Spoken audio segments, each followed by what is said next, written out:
Hello and welcome to November 2020's edition of CITV, our 55th edition.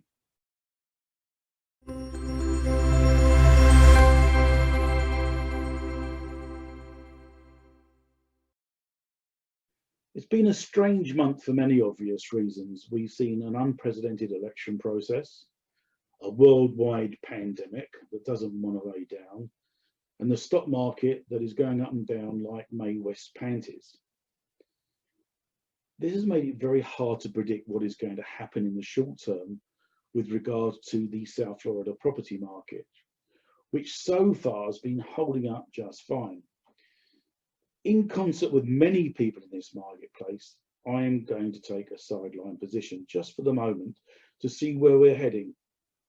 I'm going to actively promote with my team the sale of real estate that we own and take a bird's eye view of the market over the next month or so. Even though we are heading obviously for a change of government, I have some cautious optimism. Still, there will be some deals about that we can get our teeth stuck into to make some money. In fact, it's true to say that most challenging economies and property markets present opportunities, and these we will definitely be seeking out. Anyway, let's start this month's program off with news on the Hampton.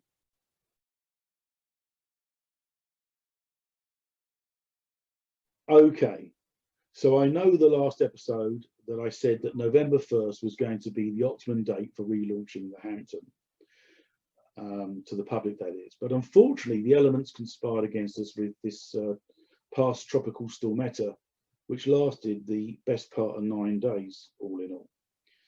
This stopped a lot of work, and just as we were getting back on track, we uncovered a column on the west side of the unit, which was part of the building's concrete restoration program, and it needed repair. All in all, we have been delayed by 3 weeks, which is very frustrating when I believed we were finally at the end of the project. Anyway, I popped down to the job site, which I do most weeks, and I spoke with our general contractor, Jonathan Rent. Okay, so here we are again with Jonathan, back at 605 South Hampton. We were supposed to be showing this November the 1st to prospective buyers. That hasn't happened, and Jonathan, please explain why. Yeah, well, last week we attempted to install the sliding glass door, which would have been able to remove the weather wall. But when we started doing our prep work, we uncovered another column repair. The concrete restoration crew ended up repairing it very speedily. They got on it right away, but it did delay us a week. And now, as you can see, we have full crew on site. We have about 6 guys here. We're doing interior repairs. We've removed the weather wall yesterday. The sliding door is in. All the structural components have been installed. The balcony tile is in, and it looks beautiful. But we have a couple bits of finished work to do. Some interior painting, which will be done the following workday, along with the drywall work. We've solved the air conditioning issue, which was being caused by the weather wall being exposed, and now we're finally here getting to the finishes. Yeah, it's true to say that if the weather was compromising the AC, which it was, and so all the surrounding work that's going to be done to it, painting, should that not be the responsibility of the association? So the association is handling drywall. That's part of their repairs. They don't technically handle finishes, but they are screened for the paint. But they're not going to be handling trim or the tile repairs. Tile repairs have been completed, so we're there. But we do have a little bit of work to do, and that's going to be, unfortunately, it's going to be our responsibility. Okay. Can't do anything about the noise in the background. That's progress for you. When do you think that we could be possibly now? Yeah, we have 3 days to 3 days. What do we do about that? That's progress. Yeah. So, okay, 3 days, and then the cleaning crew. The cleaning will probably take 2 days for the cleaners. Okay, all right. So really, In reality, we're looking at 1st of December now. Okay. Welcome to the world of investing in property.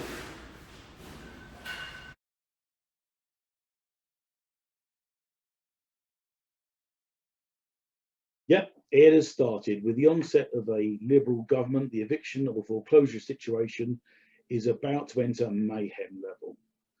Already large legal firms are gearing up to take on the banks and lenders over the confusing situation that is about to descend upon us. Doomsday, as some people say, is about to visit the court system here in Florida. The last executive order which Governor DeSantis evaporated on October the 1st was the final extension of a moratorium that protected homeowners from foreclosure and renters from eviction if they've been negatively affected by COVID-19. From October the 1st, there was a 45-day grace period before lenders and landlords could start a foreclosure action or an eviction order. There will be such a backlog of mortgage complaints that most Florida courts will not see proceedings before, in my opinion, the beginning of 2021. The only action now that I see for us investors is the old 2009 game of buying HOA foreclosures, providing you can get them, of course, and then renting them out until the bank comes to foreclose. Whatever the situation, banks and landlords will be placing their heads in their hands, and the proletariat may be getting a free ride for some time to come.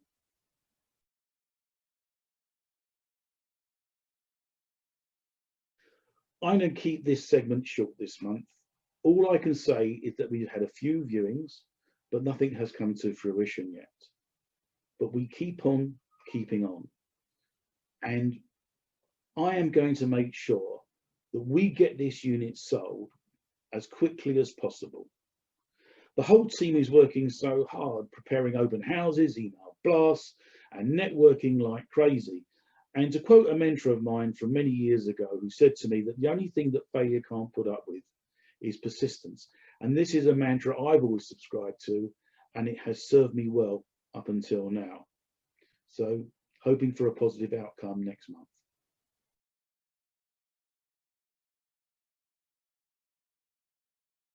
As mentioned last episode, Greenacres project has sold.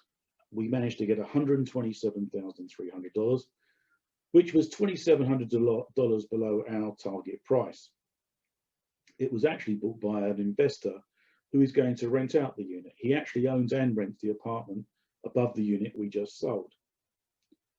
We decided to take the opportunity that presented itself and to effect a quick sale, especially as this was absent of agents' fees and the buyer contacted us directly.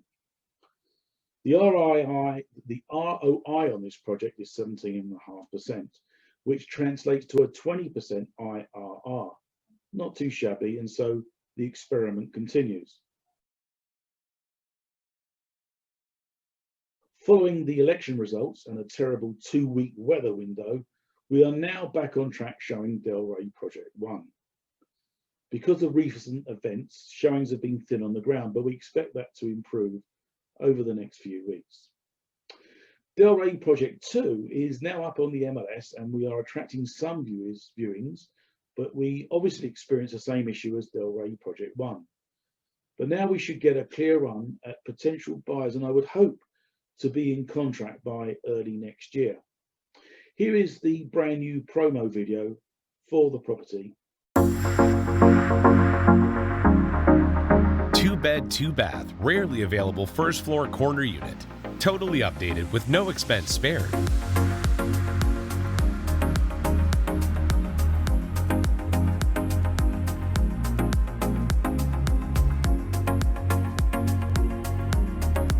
Upgrades include customized quartz countertop kitchen, full backsplash, brand new stainless appliances with custom cabinetry, LED lighting throughout, designer lighting fixtures and ceiling fans, and brand new oversized washer and dryer. Both bathrooms are also totally redone with new vanities, light fixtures, and mirrors.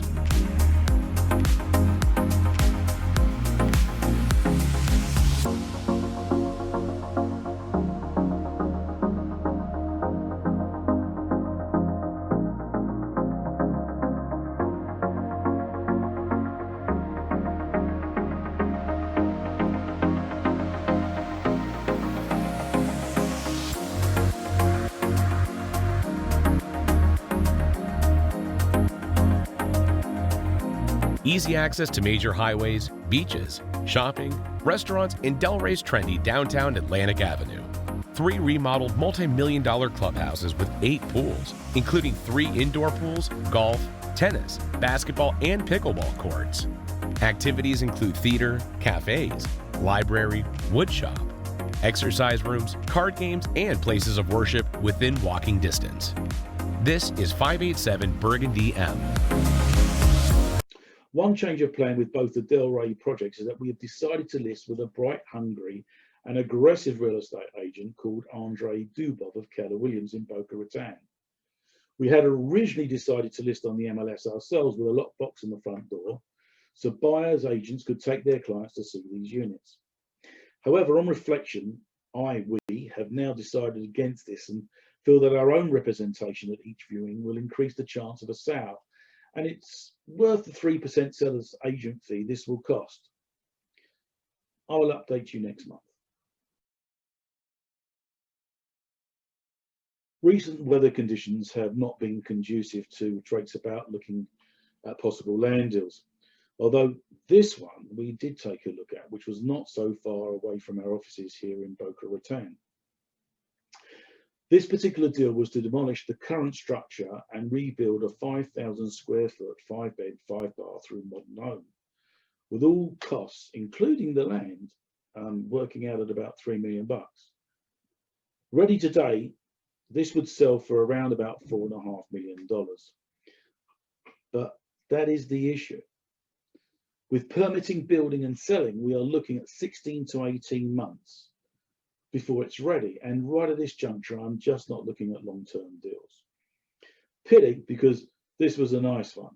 The reality is that we will pick up the hunt for land early next year.